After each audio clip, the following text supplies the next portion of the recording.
हरिओम मित्रों, आप सभी का गणेश टीचिंग एकेडमी में स्वागत है। मैं गणेश यादव आप सभी के लिए डॉक्टर प्रभात कुमार प्रभाकर जी का बुक सीरीज हिंदी साहित्य के लिए यूजीसी नेट जीआरएफ के साथ साथ झारखंड जेट के लिए अति महत्वपूर्ण बुक सीरीज है जो आपके न्यू पैटर्न पर आधारित है। आज का टॉपिक है महाभोज नाटक। चलिए अब हम क्लास को आरंभ करते हैं।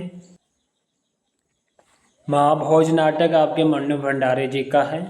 सबसे पहले मन्नू भंडारी जी के जीवन परिचय को देखते हैं। मन्नू भंडारी का जन्म 3 अप्रैल 1931 को मध्य प्रदेश में स्थित मंदसौर के भानपुरा नामक गांव में हुआ था।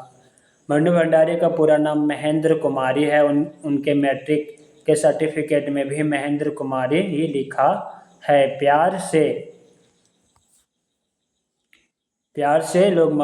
प्यार से मनु हुई और अंत में साहित्य जगत में इसी नाम से जानी जाती रही। मन्नू भंडारी के पिता के नाम सुख संपत राय और ये हिंदी के पारिभाषिक शब्दकोश के निर्माता थे। सुख संपत राय एक सच्चे देश प्रेमी के साथ क्रोधी, अहमवादी एवं आदर्शवादी विचार वाले व्यक्ति थे। मन्नू भंडारी का माता का नाम अनूप कुंवरी, ये बिल्कुल शांत स्वभाव की कुशल गृहिणी थे।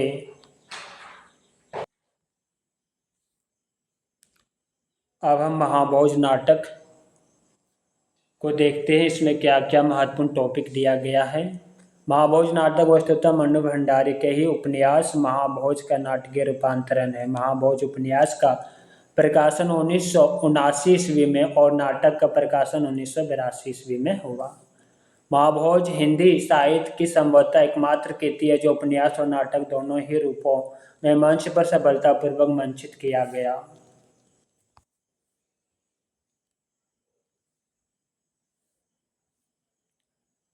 प्रसिद्ध नाट्य निर्देशक और कहानी का रंगमंच नामक विधा के जनक देवेंद्र राज अंकुर ने इसे अपने नाटक मंडली के साथ उपन्यास के रूप में ही मंचित किया था, तो अमाल अलाना के निर्देशन में पहली बार इसे नाटक के रूप में मंचित किया गया था। बिहार की राजधानी पटना के मुक्ताकाशी मंच पर इप्टा के बैनर तले परवेज अख्तर के निर्देशन में सन 1984 ईस्वी में इस नाटक का करीब 6 बार सफल मंचन हुआ। इस नाटक की प्रथम प्रस्तुति राष्ट्रीय नाट्य विद्यालय के रंगमंडल द्वारा मार्च अप्रैल 1982 में हुई, जिसके निर्देश श्रीमती अमला अलाना और मंच सज्जा श्री निसार अलाना के द्वारा किया गया था। उसके अभिनय करने वाले पात्रों के नाम ये है। महाभोज नाटक पात्र दास साहब मनोहर सिंह, सुकुल बाबू व विशु अनिल कपूर, अप्पा साहब हेमंत मिश्री, पांडे जी वागीश कुमार सिंह, लखन प्रमोद माउथी, जमुना बहन सुरेखा सिकिरी, सक्सेना एसपी, अन्नग देसाई, सिन्हा डीआईजी व फोटोग्रामर राजू बरोटे, दत्ता बाबू, जीपी नामदी, भवानी प्रेम मटियानी, नरोत्तम व मोहन सिंह, रवि झंकाल, रति जी.एस. वेदी, महेश एवं सूत्रधार विजय कश्यप, विंदा वसंत जोसलकर, हीरा रघुवीर यादव, थानेदार युवराज शर्मा, जोरावर राजेश विवेक, रुकमा उत्तरा बवरकर, लठेद इकबाल मेहंदी, जोगेश्वर साहू, अमिताभ श्रीवास्तव, विशु की माँ व जोरावर की लड़की न्यूतन सूर्य, श्रीमती सिन्हा, उषा बनर्जी आदि। उपन्यास की नाट्य की काया में देने में मन्नू भंडारी की सहयोग रही श्रीमती अमल अलाना, नाटक की निर्देशिका, तथा प्रेम मटियानी। इसके अलावा विजय कश्यप और डॉक्टर शैल कुमारी का योगदान भी महत्वपूर्ण रहा। महाभोज उपन्यास में कुल 9 दृश्य जबकि नाटक में 11 दृश्य है। महाभोज नाटक की शुरुआत गांव के मैदान से होता है जहां विशेषर विशु की लाश रखी है और उसकी मां छाती पीट पीट कर रो रही है। महाभोज नाटक सरोर नामक गांव की पृष्ठभूमि और विशु की हत्या की बिसात पर बिछी कथा है। महाभोज नाटक का बीज सूत्र वस्तुतः सन 1977 ईस्वी में घटित बिहार के पटना जिला के वेल्ची नरसंहार है। इसे नरसंहार में दलित बस्ती के करीब दर्जन भर लोगों की निर्मम हत्या कर दी गई थी। कुछ को तो जिंदा जला दिया गया था। माना जाता है कि आज़ादी के बाद दूसरा बड़ा नरसंहार वेल्ची ग्राम में ही हुआ था। इस समय इंदिरा गांधी और कांग्रेस की हार हुई थी तथा जनता पार्टी की सरकार बनी थी। वस्तुतः तत्कालीन परिवेश भारत की आज़ादी के सपनों से मोहभंग, कानून और न्याय व्यवस्था के पतन, सत्ता और व्यवस्था का अपराधीकरण और लोकतंत्र के चौथे स्तंभ शर्मनाक तरीके से चरमराने का काल था। मनु भंडारी ने इस उपन्यास में राजनीति में चल रही समकालीन कूटनीतिज्ञता का ऐसा अर्थात चित्रण किया है कि लगता है उनके द्वारा वर्षों भोगे गए राजनीतिक की त्रासदी महाभोज के माध्यम से निःसृत हुई है। इस नाटक में मंडू जी ने अभिनेता के द्वारा समकालीन राजनीतिक परिस्थितियों में चुनाव के बीच मानवीय त्रासदी, करुणा और पीढ़ी की नियति की सच्चाई को अभिव्यंजित किया है। महाभोज नाटक का घटना या चरित्र प्रधान न होकर स्थिति या वातावरण प्रधान नाटक है। महाभोज नाटक में करीब 30 मुख्य पात्र हैं, जिनमें से मुख्यतः विशु, मुख्यमंत्री साहब, शुकुल बाबू, शिक्षा मंत्री एवं बिंदा रुकमा की कथा महत्वपूर्ण है। विशु या विशेषवर पिछड़ी जाति खासकर हरिजन बस्ती में लोगों की सुशुद्ध चेतना को जगाने का काम करता है। विशु गांव के हरिजन बच्चों को पढ़ाता तथा हरिजन मजदूरों की उचित मजदूरी दिलाने के लिए उससे संगठित करता है। विशु के षड्यंत्र के तहत नक्सलवादी होने का झूठा आरोप लगाकर जेल में बंद कर दिया जाता है। विशु जेल में 4 साल में छूटकर आने के बाद पुनः लोगों को जगाने लग जाता है, किंतु कुछ गुंडा लोगों की आंखों की या किरकिरी बन जाता है।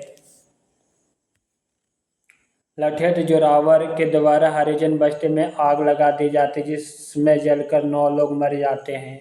मरमत्ता विशु इस हत्याकांड के कुछ प्रत्यक्ष प्रमाणों को इकट्ठा कर दिल्ली जाने की तैयारी करता। उसके इस कार्य से कई राजनीतिक लोग खतरे में पड़ सकते थे, अतः विशु की हत्या करवा दी जाती है। पुलिया के नीचे पड़ी विशु की लाश को सबसे पहले जोगेश्वर देखता है, जो सवेरे सवेरे दिशा फरागत के लिए गया था। सरों में शीघ्र ही उपचुनाव होना था, अतः प्रदेश के मुख्यमंत्री दास साहब तथा विरोधी पार्टी के प्रबल नेता शुकुल बाबू आमने सामने टकराते हैं। वस्तुतः विशु की मौत राजनीतिक गिद्धों के लिए एक महाभोज का अवसर बन जाती है।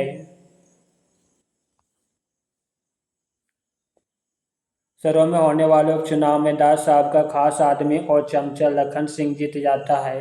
डीआईजी सिन्हा को प्रमोशन मिलता है तथा शहर की 3 अलग अलग कोठियों पर 3 पार्टियां होती है। पार्टियों में शराब शबाब के बीच उठने वाले ठहाकों के बीच ऐसा प्रतीत होता है कि पार्टी में आए लोग मानो गिद्ध और गिद्दड़ है जो विशु की लाश को नोच खरोच कर रहे हैं। नाटक की शुरुआत में विशु की हत्या हो जाती है। वस्तुतः विशु की हत्या केवल एक दलित युवक की हत्या नहीं, वरन उस लोकतांत्रिक प्रणाली की हत्या जिसमें शिक्षा व समानता जैसे अधिकारों को शामिल करने की आदर्श भरी बातें कही जाती है। नाटक में दास साहब मुख्यमंत्री पद पर है। वे आवेश को राजनीतिक व दुश्मन को विवेक को अनिवार्य मानते हैं। दास साहब कभी अपने असली रूप में सबके सामने नहीं आते। आदर्शवादी, देश प्रेमी, जनता तथा देश के शुभचिंतक का मुखौटा लगाने वाला यह चरित्र हमेशा अपने स्वार्थपरता से ऊपर नहीं उठ पाता। नाटक में दत्ता बाबू मशाल अखबार के संपादक तथा इस अखबार में विशु की मौत का हेडलाइन रहस्यात्मक मौत से छपा था। इमरजेंसी के दौरान अखबार बंद भी हो गया था। इस अखबार पर अश्लीलता का भी दोष लगा था। नाटक में शुकुल बाबू भूतपूर्व मुख्यमंत्री है। इस बार वे कांग्रेस के टिकट से चुनाव लड़ते, किंतु अपने विपक्षी लखन सिंह से हार जाते हैं। वस्तुतः शुकुल बाबू एक अमर्यादित, आचार भ्रष्ट, विवेकहीन, गाली देने में माहिर, काम विषयी, फुहड़ किंतु कुशल भ्रष्ट नेता का प्रतीक। जोरावर सरोह गांव का जमींदार है तथा गरीबों का शोषण करता है। दास साहब का खास आदमी भी है वे जो वोट दिलाने में उनकी मदद करता है। इसे राजनीतिक गुंडा के रूप में भी जाना जाता है। जोरावर ही विशु की हत्या कर पुल के पास उनकी लाश को फेंक देता है। नाटक में सक्सेना एक ईमानदार और कर्तव्यनिष्ठ अधिकारी की भूमिका में है कि विशु की हत्या के मामले की जांच यही करता है। दास साहब नहीं चाहते हैं कि विशु की हत्या का मामला सक्सेना के हाथों में आता। षड्यंत्र करके सक्सेना को निलंबित करवा देते और बिंदा को गिरफ्तार। दास साहब के इशारे पर ही विशु की मौत का मामला डीआईजी को सौंपा जाता है जो नकली रिपोर्ट तैयार कर बिंदा को हत्यारा साबित कर देता है। नाटक में महेश दिल्ली से सरोगा में रिसर्च प्रोजेक्ट के सिलसिले में आता है। उसके रिसर्च का विषय है क्लास स्ट्रगल और कास्ट स्ट्रगल। महाभोज नाटक में मन्नू भंडारी ने विशु के माध्यम से मार्क्सवादी विचारधारा को पुष्ट किया है। मन्नू भंडारी इस नाटक में धर्म और अर्थ संबंधी कर्तव्य के निर्वाह में कुछ पात्रों के द्वारा गांधीवादी विचारधारा को अपनाई है। सरो गांव का थानेदार भैरव सिंह एक लंबर का लंपट, घूसखोर, बड़े लोगों की चापलूसी करने वाला और दलित विरोधी व्यक्ति है। नाटक के बाद विंदा और विंदेश्वरी प्रसाद दलित बस्ती का रहने वाला विशु का शुभचिंतक और खास दोस्त है। विंदा पहले शहर में नौकरी करता, बाद में रुकमा से शादी कर सरो गांव में ही खेती बाड़ी करने लगता है। नाटक के दृश्य में आठवें दृश्य में एसपी सक्सेना साहब विशु की मौत के बारे में जानकारी लेने हेतु गांव के लोगों की बारी बारी से बयान लेता है। एसपी साहब के पूछने पर विंदा बताता है कि विशु ने आत्महत्या नहीं की, जोरावर ने उसे मारा है। डॉक्टरी रिपोर्ट में निकला कि विशु की मौत जहर खाने से हुई है, सरासर गलत है। बिंदा एसपी साहब को बताता है कि पुतन की चाय दुकान पर जोरावर के दो लड़के बंसी और बिहारी जो टिटहरे गांव के रहने वाले हैं, उसी ने विशु की चाय में जहर दिया। नाटक के दृश्य में 10वें दृश्य में सिन्हा डीआईजी साहब दास साहब जो कि विशु की मौत का रिपोर्ट सौंपते हैं, उसे से यही खुलासा होता है कि रुकमा और विशु में प्रेम संबंध था। रुकमा की शादी विंदा से हो जाने के कारण विशु परेशान था। रुकमा अभी भी विशु को चाहती थी, अतः इसी आवेश में विंदा विशु की हत्या कर देता है। महाभोज नाटक के महत्वपूर्ण संवाद। पहला दृश्य में दृश्य 1 मरे और सोए लोगों में अंतर ही कितना है भला, बस एक सांस की डोरी वह टूटी और आदमी मर गया। सूत्रधार। दृश्य 3 कानून अनुमान पर नहीं प्रमाण पर चलता है। दास साहब का कथन। होता है कभी कभी ऐसा भी, एक की मूर्खता का फल दूसरे को भुगतना पड़ता है। दास साहब का कथन। आर्थिक सहायता से गरीबी पर जरूर महलम लगाया जा सकता है। दास साहब का कथन। आदमी का दुख जिस दिन पैसे से दूर होने लगेगा, इंसानियत उठ जाएगी दुनिया से। दास साहब का कथन। किसी को मरवा देने को सही कहेंगे आप। लखन का कथन। आवेश राजनीति का दुश्मन है, राजनीति में विवेक और धीरज चाहिए। दास साहब का कथन। अखबारों को स्वतंत्र होना ही चाहिए, वे ही तो हमारे कामों के असली दर्पण होते हैं। दास साहब का कथन। पुलिस वालों का काम है बयानों और प्रमाणों के आधार पर ईमानदारी से रिपोर्ट तैयार करें। यदि ऊपर से कोई आदेश थोपा जाए तो न्याय कैसे करें। दास साहब का कथन। कागजी योजनाएं विश्वास तोड़ देती है लोगों का। दास साहब का कथन। मेरे लिए राजनीति धर्म नीति से कम नहीं। मेरा साथ चाहते हो तो गीता का उपदेश गांठ बांध लो। कर्मण्य विद्याकारस्ते मा फलेषु कदाचन। दास साहब का कथन। जुर्म का जवाब जुर्म से नहीं होता। विंदा महेश का कथन। दृश्य 5वां का मुख्य कथन देखते हैं। 5वां दृश्य का कथन। याद रखिए कि स्वतंत्रता का अर्थ मनमानी कतई नहीं होता। दास साहब का कथन। पुलिस के सामने आधी जनता डरती है तो शर्म की बात है यह। दास साहब का कथन। 6ठा दृश्य के पंक्ति। आप लोगों के लिए अखबार का मतलब सिर्फ धंधा। कितने बेदम बेजान और नापुंसक है। हम सब पत्रकार नरोत्तम का कथन। सातवां दृश्य का कथन। यह सारी की सारी एजुकेशन अज्ञान में रखना चाहती है हमको, नहीं चाहती है कि हम अपने आसपास की असलियत को जाने और उससे जुड़े। महेश शर्मा का कथन। इतने सीधे बने बनाए जवाब तो आपको सिर्फ किताबों में मिल सकते हैं, और कितनी झूठी होती है किताबों की दुनिया। महेश शर्मा का कथन। जो जिंदगी को इतना प्यार करता हो, अपने ही नहीं हर किसी के जिंदगी को वे आत्महत्या करेगा नहीं साहब, नहीं, उसे मारा गया है। विंदा का कथन। अजब है साहब आपका ये कानून, जो सच्चाई पे नहीं सबूत पे चलता है। कानून रसल्ले को तो आज बाजारू औरत बना के छोड़ दिया है, जिसे हर पैसे वाला जब चाहे अपने घर में बिठा ले। विंदा का कथन। अब हम आठवां दृश्य की पंक्ति को देखते हैं। खेती और राजनीति में बहुत फर्क होता है। दास साहब का कथन। महाभोज के बारे में विद्वानों की राय को देखते हैं स्वयं मनु भंडारी के शब्दों में। उपन्यास के रूप में महाभोज न चरित्र प्रधान उपन्यास है न समस्या प्रधान। वैसे कथानकों में आसानी से यह होती है कि सारी चीज़ों को समेटकर चरित्र या समस्या के आसपास केंद्रित कर दिया जाता है। रचना तब चुस्त भी लगती है और नुकीली भी। महाभोज आज के राजनीतिक माहौल को उजागर करने वाला स्थिति प्रधान उपन्यास है। महाभोज के नाटकीय रूप पर मनु भंडारी के वक्तव्य। महाभोज पहले उपन्यास और फिर नाटक के रूप में लिखना मेरे लिए बिल्कुल दो भिन्न रचनात्मक अनुभवों से गुजरता रहा। स्वाभाविक भी है कि क्योंकि हर विधा की अपनी ज़रूरत होती है, अलग शर्तें। उपन्यास लिखते समय उसकी स्थितियाँ, समस्याओं और पात्रों के साथ ही पाठक का अस्तित्व भी इस तरह घुल मिल गया कि अलग से कभी उसका बोध ही नहीं हुआ। लेकिन नाटक को तो दर्शक से ही आरंभ करना पड़ा, और उसकी निरंतर उपस्थिति लेखन को कहीं न कहीं नियंत्रित और निर्धारित भी करती रही।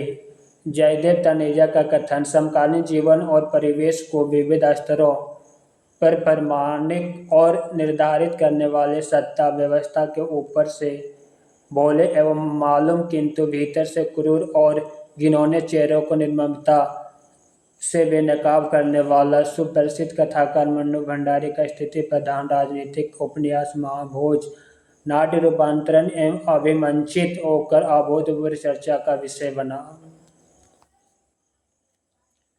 श्रीमती नंदिनी मिश्रा का कथन। लेखिका ने इस उपन्यास में समकालीन राजनीतिक परिस्थितियों का सजीव चित्रण करते हुए अपने दृष्टिकोण का संकेत भी किया। महाभोज का उद्देश्य बहुमुखी है और वह काल्पनिक न होकर अर्थात ही जान पड़ता है। राम विनोद सिंह का कथन। मनु भंडारी का नया उपन्यास महाभोज एक हरिजन युवक की निर्मम हत्या और उससे बनने वाले परिवेश की व्याख्या करता है। डॉक्टर जगमोहन चोपड़ा का कथन। महाभोज राजनीतिक जीवन में व्यर्थ दोगली नीति, भ्रष्टाचार, अवसरवादिता, अमानवीयकरण, तिकदमबाजी, दल बदल नीति और उसके घिनौनेपन को लिए हुए है, जिसने आज के समस्त जीवन को भ्रष्ट और विषाक्त बना दिया है।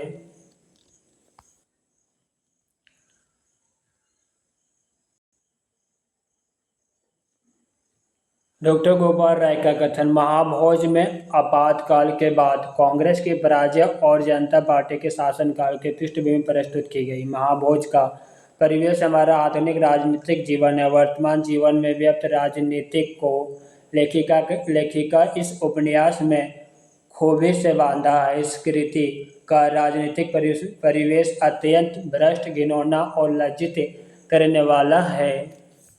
शिव कुमार बाल का कथन। महाभोज के दलित और अभावग्रस्त लोग आज वे आतंक के साए में जी रहे हैं। वे मनुष्य नहीं, केवल वोटर हैं। उचित मजदूरी का सवाल तो अलग रहा। यदि वे बाहुबलियों के कहने से वोट नहीं देते तो उन्हें तरह तरह से प्रताड़ित ही नहीं किया जाता, उनके घर भी जला दिए जाते हैं। इतना आतंक की कोई गवाह देने को तैयार नहीं होता। पुलिस भी पीड़ितों को ही पीड़ित करती है। मधुरेश का कथन, मनु भंडारी का महाभोज